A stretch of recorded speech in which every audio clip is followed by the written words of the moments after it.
കർത്താവിൻ്റെ അതിപരിശുദ്ധ നാമം മഹത്വപ്പെടുമാറാകട്ടെ. ഒരു പ്രാവശ്യം കൂടെ ഗ്രേസ് ടി വിയിൽ പ്രഭാത സന്ദേശവുമായി നിങ്ങളെ അഭിസംബോധന ചെയ്യാൻ ഇന്ന് രാവിലെയും കർത്താവ് തന്ന അവസരങ്ങൾക്കായി ഞാൻ ദൈവത്തിന് സ്തോത്രം ചെയ്യുകയാണ്.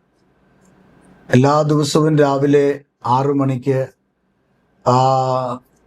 നടത്തപ്പെടുന്ന ഈ പ്രഭാത പ്രാർത്ഥനയിൽ മുടങ്ങാതെ ഈ സന്ദേശം കേൾക്കുകയും ഞങ്ങളോടൊപ്പം പ്രാർത്ഥനയിൽ പങ്കെടുക്കുകയും ചെയ്യുന്ന എല്ലാ പ്രിയപ്പെട്ടവർക്കും വന്ദനം പറയുകയാണ്. ദൈവം നിങ്ങളെ എല്ലാവരെയും സമൃദ്ധിയായി അനുഗ്രഹിക്കട്ടെ. നിങ്ങളുടെ പ്രാർത്ഥനയ്ക്ക് സ്വർഗം മറുപടി തരട്ടെ. നിങ്ങൾ പലരും പല വിഷയങ്ങളിൽ പ്രാർത്ഥിച്ചുകൊണ്ടിരിക്കുകയാണല്ലോ. പല വിഷയങ്ങൾക്കും കർത്താവ് മറുപടി തന്നല്ലോ. ഇനിയും ദൈവം നിങ്ങൾക്ക് വേണ്ടി വഴികളെ തുറക്കും കേട്ടോ. നിങ്ങൾ ഭാരപ്പെടേണ്ട. നിങ്ങളുടെ ആവശ്യങ്ങളിലൊക്കെ കർത്താവ് കൂടെ ഉണ്ട്. നിങ്ങളുടെ വേദനകൾ അറിയുന്ന, നിങ്ങളുടെ ഭാരം അറിയുന്ന ഒരു നല്ല പിതാവിനെയാണ് നമ്മൾ സേവിക്കുന്നത്. അതുകൊണ്ട് ധൈര്യമായിട്ടിരിക്കുക. ഒന്നും കൊണ്ടും നിങ്ങൾ നിരാശപ്പെടേണ്ട. ഞാനും നിങ്ങൾക്ക് വേണ്ടി പ്രാർത്ഥിക്കാം. നിങ്ങൾ പ്രാർത്ഥിക്കാൻ വേണ്ടി പറഞ്ഞ ആ പ്രാർത്ഥനാ വിഷയങ്ങളൊക്കെ ഞങ്ങൾ എഴുതി വെച്ച് ഞാനും എൻ്റെ കുടുംബവും ശക്തമായി നിങ്ങൾക്ക് വേണ്ടി പ്രാർത്ഥിക്കുന്നുണ്ട്. തീർച്ചയായും നിങ്ങളുടെ കുഞ്ഞുങ്ങളുടെ വിവാഹം നടക്കും. നിങ്ങൾക്കൊരു ഭവനം ദൈവം തരും. നിങ്ങളുടെ രോഗം കർത്താവ് മാറ്റും. നിങ്ങളുടെ കടം ദൈവം അഴിക്കും.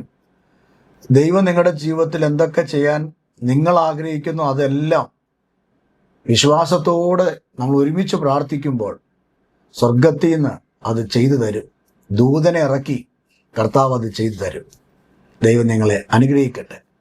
ഇന്ന് ചിന്തയ്ക്ക് വേണ്ടി പരിശുദ്ധ ആത്മാവ് എൻ്റെ ഹൃദയത്തിൽ ചിന്തിപ്പിച്ച ഒരു വാക്യം ഫിലിപ്പിയ ലേഖനം 1-ാം അധ്യായം 3-4 വാക്യങ്ങളാണ്.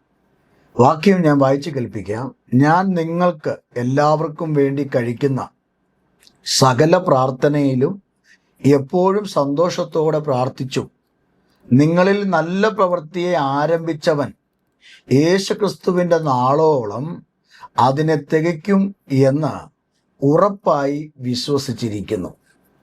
അപ്പോസ്തലനായ പൗലോസ് ഫിലിപ്പിയിലുള്ള സഭയിലെ വിശ്വാസികളെ ഉറപ്പിച്ചിട്ട് പറയുകയാണ്, സകല പ്രാർത്ഥനയിലും എപ്പോഴും, സകല പ്രാർത്ഥനയിലും, ഏതൊരു വിഷയത്തിലും എപ്പോഴും സന്തോഷത്തോടെ പ്രാർത്ഥിച്ച്.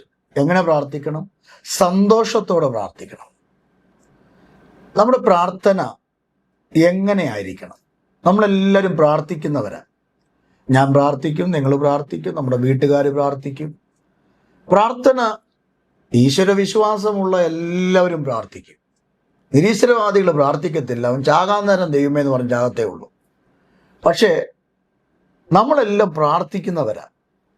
ഈ പ്രാർത്ഥിക്കുന്നത് എങ്ങനെ പ്രാർത്ഥിക്കണം? യേശു കർത്താവ് തന്നെ പ്രാർത്ഥനയെക്കുറിച്ച് പഠിപ്പിച്ചിട്ടുണ്ട്. അത് ഞാൻ നിങ്ങളോട് പണ്ട് പറഞ്ഞിട്ടുമുണ്ട്, പ്രസംഗിച്ചിട്ടുണ്ട്. നിങ്ങൾ അതുമായി ബന്ധപ്പെട്ട ഒത്തിരി ധാരാളം ചിന്തകളും പ്രാർത്ഥനകളും നിങ്ങൾ കേട്ടിട്ടുണ്ട്. എന്നാൽ ഇവിടെ അതുമായി ബന്ധപ്പെട്ട മറ്റൊരു ചിന്ത അതിനകത്ത് കിടക്കുകയാണ്. ഈ വാക്യത്തിനകത്ത് എന്നെ സന്തോഷിപ്പിച്ച ഒരു ഭാഗം അവിടെ കാണുന്ന ഇങ്ങനെയാണ്, സന്തോഷത്തോടെ, എപ്പോഴും സന്തോഷത്തോടെ പ്രാർത്ഥിച്ചു. പൗലോസ് പറയുക, സന്തോഷത്തോടെ പ്രാർത്ഥിച്ചു എന്ന് പറഞ്ഞതിനേക്കാളും കുറച്ചുകൂടെ ആ പദം ഒന്ന് പൂർത്തിയാക്കി നമ്മൾ ചിന്തിച്ചു നോക്കി. എപ്പോഴും പൗലോസ് എപ്പോഴും പ്രാർത്ഥിച്ചപ്പോൾ ഫിലിപ്പിയിലുള്ള സഭയ്ക്ക് വേണ്ടി എപ്പോഴും പ്രാർത്ഥിച്ചപ്പോൾ എങ്ങനെ പ്രാർത്ഥിച്ചു? സന്തോഷത്തോടെ പ്രാർത്ഥിച്ചു. നമ്മൾ ദൈവസന്നിധി പ്രാർത്ഥിക്കുമ്പോൾ എങ്ങനെ പ്രാർത്ഥിക്കണം? സന്തോഷത്തോടെ പ്രാർത്ഥിക്കണം.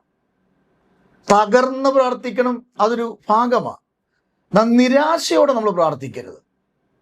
നിരാശ യേശു വരുന്നതല്ല, നിരാശ പിശാച് കൊണ്ടുവരുന്നതാണ്.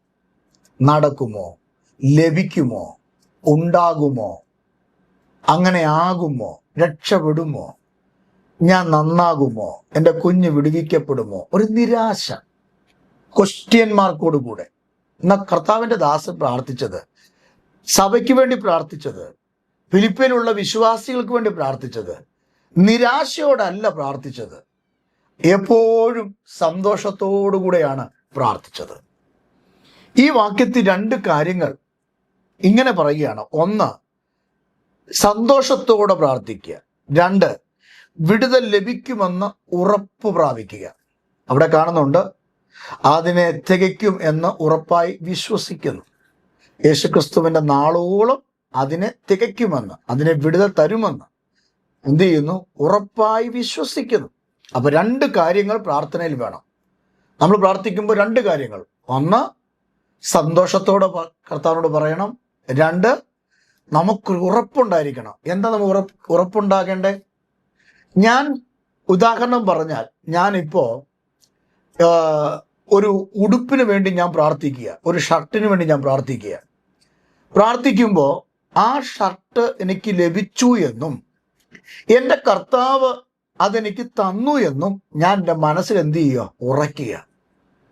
എന്നിട്ട് ഞാൻ ആ വിഷയം യേശുവിനോട് പറയുക. ഒരു ഉറപ്പ്.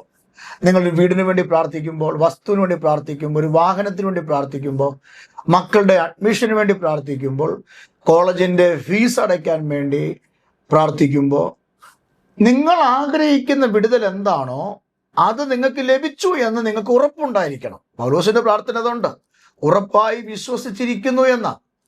അങ്ങനെ ഉറപ്പായി വിശ്വസിക്കുകയും അപ്പോൾ തന്നെ സന്തോഷത്തോടെ ദൈവത്തോട് പറയുകയും ചെയ്താൽ നമ്മുടെ പ്രാർത്ഥനയിൽ സ്വർഗം അങ്ങ് സന്തോഷിക്കുക. സ്വർഗം സന്തോഷിക്കാനുള്ള രണ്ട് കാര്യങ്ങളാണ് പ്രാർത്ഥനയിൽ. സ്വർഗം സന്തോഷിക്കാൻ രണ്ട് കാര്യങ്ങളാണ്. എന്താ? സന്തോഷത്തോടെ കർത്താവിനോട് പറയുക, ഉറപ്പോടെ വിശ്വസിച്ച് കർത്താവിൻ്റെ സന്നിധിയിൽ നിൽക്കുക. ഇങ്ങനെ പ്രാർത്ഥിച്ചാൽ ദൈവം നമുക്ക് വേണ്ടി വേഗത്തിൽ മറുപടി തരും. അല്ലാതെ ഇന്ന് പലരും പ്രാർത്ഥിക്കുന്നത് ദൈവസന്നിധി പിറുപിറുക്കുകയാണ്, പരാതി പറയുകയാണ്. ഒരു പരാതി പെട്ടിയായി ദൈവത്തെ കാണുകയാണ്. പരാതിപ്പെട്ടിയായിട്ട് മാത്രമാണ് ദൈവത്തെ കാണുന്നത്. പ്രാർത്ഥിക്കാനിരിക്കുമ്പോഴെല്ലാം പരാതിയാണ്. എന്നാൽ ഒരു നന്ദി വാക്ക് ദൈവത്തോട് പറയത്തില്ല. പ്രാർത്ഥിച്ചതിന് ദൈവം മറുപടി തന്നതിന് പോലും എന്ത് ചെയ്യത്തില്ല. കർത്താവെ, ഞാൻ ഇന്നലെ എൻ്റെ കാലിൻ്റെ വേദന മാറാൻ വേണ്ടി പ്രാർത്ഥിച്ചു, കർത്താവ് എനിക്ക് സൗഖ്യം തന്നു എന്നൊരു വാക്ക് കർത്താവിനോട് എന്ത് ചെയ്യത്തില്ല, നമ്മളിൽ പലരും പറയത്തില്ല. നാളെ നമ്മൾ മറ്റൊരു വിഷയവുമായിട്ട് ചെല്ലുന്നത്. പലപ്പോഴും നമ്മുടെ ദൈവത്തെ നമ്മൾ ഇങ്ങനെ അനുമാനിച്ച് വെച്ചിരിക്കുന്ന നമ്മുടെ കാര്യങ്ങളൊക്കെ പറയുക, നമ്മുടെ ആവശ്യങ്ങൾ പറയുക, നമ്മുടെ പരാതി മൊത്തം പറയുക, ഇതിനു വേണ്ടിയാണെന്നാ. അങ്ങനല്ല പ്രിയരെ. നമ്മൾ നന്ദി പറയണം, പിറുപിറുക്കരുത്. ദൈവസന്നിധി പിറുപിറുക്കരുത്. ഇസ്രായേൽ മക്കളെ മരുഭൂമി പിറുപിറുത്തില്ലേ? ചുരുങ്ങിയ ചില ദിവസങ്ങൾ കൊണ്ട് കനാൻ ദേശം അവകാശമാക്കാൻ വേണ്ടിയാ ആ മരുഭൂമി കൂടെ കൊണ്ടുപോയ ദൈവം. പക്ഷേ ചെങ്കടലിന്റെ മുമ്പിൽ വെച്ച് അവർ പിറുപിറുത്തു. ഇവിടെ ഞങ്ങളെ കൊണ്ടുവന്നത് മിസ്രൈമി ശവക്കുഴിയില്ലാഞ്ഞിട്ടാണോ? ഈ മരുഭൂമി കിടന്ന് മരിക്കാനാണ് ഞങ്ങളെ കൊണ്ടുവന്നതെന്ന് പറഞ്ഞുകൊണ്ട് മോശയ്ക്കെതിരെ പിറുപിറുത്തപ്പോൾ ദൈവം കനാൻ ദേശത്തേക്കുള്ള യാത്രയുടെ ആ ദൈർഘ്യം നീട്ടിക്കൊടുത്തു. എത്ര വർഷമാ? 40 വർഷം. ഈ 40 വർഷത്തിൽ എത്ര എണ്ണം ചത്തൊടുങ്ങി, എത്ര എണ്ണം അവിശ്വാസികളായി മാറി. എന്നാൽ ഒരു കാര്യം ഞാൻ മനസ്സിലാക്കുന്നു, ദൈവസന്നിധിയിൽ പിറുപിറുപ്പ് കൂടാതെ അബ്രഹാമിനെ പോലെ എന്ന് പറഞ്ഞാൽ നിന്റെ മകനെ കൊണ്ടുപോയി യാഗമർപ്പിക്കുക എന്ന് പറഞ്ഞപ്പോൾ ഒരു പിറുപിറുപ്പും കൂടാതെ തൻ്റെ കുഞ്ഞിനെ ആ മോറിയാമലയിൽ കൊണ്ടുപോകാൻ കാണിച്ച ആർജവമുണ്ടല്ലോ, ആ തൻ്റെ ഇടമുണ്ടല്ലോ, ആ സമർപ്പണമുണ്ടല്ലോ, അങ്ങനെ ഒരു സമർപ്പണത്തോടും കൃപയോടും കൂടെ പിറുപിറുക്കാതെ, ദൈവസന്നിധിയിൽ ദൈവപ്രവൃത്തിയെ ചോദ്യം ചെയ്യാതെ, ദൈവത്തിനോട് ചോദ്യം ചെയ്യാതെ, ദൈവദാസന്മാരെ ചോദ്യം ചെയ്യാതെ ദൈവസന്നിധിയിൽ നീ പ്രാർത്ഥിച്ചാൽ, സന്തോഷത്തോടെ പ്രാർത്ഥിച്ചാൽ, ഉത്സാഹത്തോടെ പ്രാർത്ഥിച്ചാൽ, വിശ്വാസത്തോടെ പ്രാർത്ഥിച്ചാൽ, ഉറപ്പോടെ പ്രാർത്ഥിച്ചാൽ ദൈവം നിങ്ങളുടെ വിഷയത്തിന് മറുപടി തന്നിരിക്കും.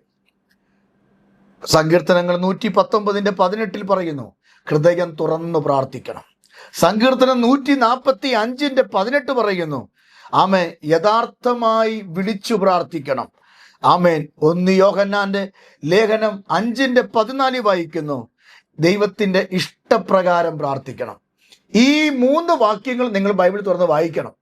അങ്ങനെ ഈ 3 രീതിയിൽ നിങ്ങൾ പ്രാർത്ഥിച്ചാൽ നിങ്ങളുടെ പ്രാർത്ഥനയിൽ സന്തോഷമുണ്ടാകും, നിങ്ങളുടെ പ്രാർത്ഥനയിൽ ഉറപ്പുണ്ടാകും. ഇങ്ങനെ നിങ്ങൾ പ്രാർത്ഥിച്ചാൽ സ്വർഗം പോലും ചലിക്കും. സ്വർഗം ഇറങ്ങി വരും. ദൂതനെ ദൈവം ഇറക്കും. നിനക്ക് അടയും വെള്ളവും തരും.